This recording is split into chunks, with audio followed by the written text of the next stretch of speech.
ইতিহাস আর ঐতিহ্যের মিশেলে এক নতুন রূপ পেল পবিত্র শোলাকিয়া ঈদগাহ মাঠ। কিশোরগঞ্জের গর্ব আর লাখো মুসল্লির আবেগের এই প্রাঙ্গণে আজ সূচিত হলো এক অনন্য মাইলফলক। জেলা পরিষদ কিশোরগঞ্জের উদ্যোগে নির্মিত দৃষ্টিনন্দন প্রবেশ তোরণের শুভ ভিত্তিপ্রস্তর স্থাপনের মাধ্যমে পূর্ণতা পেল এলাকাবাসীর দীর্ঘদিনের এক প্রত্যাশা।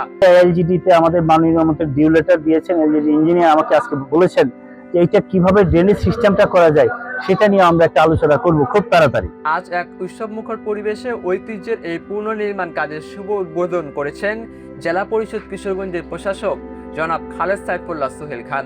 তার ভিত্তিপ্রস্তর স্থাপনের মধ্য দিয়ে শোলাকিয়ায় ঐতিহাসিক প্রবেশপথে যুক্ত হতে যাচ্ছে আভিজাত্য আর আধুনিক স্থাপত্য শৈলীর এক মেলবন্ধন।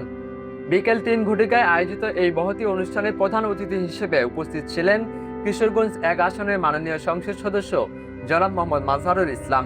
স্থানীয় গণ্যমান্য ব্যক্তিবর্গ আর সাধারণ মানুষের স্বতঃস্ফূর্ত অংশগ্রহণে ঐতিহাসিক শোলাকিয়া মাঠ আজ যেন এক মিলন মেলায় পরিণত হয়েছিল। সবার উপস্থিতিতে ভিত্তিপ্রস্তর স্থাপনের এই মুহূর্তটি হয়ে রইল ইতিহাসের এক অবিচ্ছেদ্য অংশ। জেলা পরিষদ কিশোরগঞ্জের সময়োপযোগী উদ্যোগ ও সফল বাস্তবায়নের মাধ্যমে এখন এক নতুন উচ্চতায়।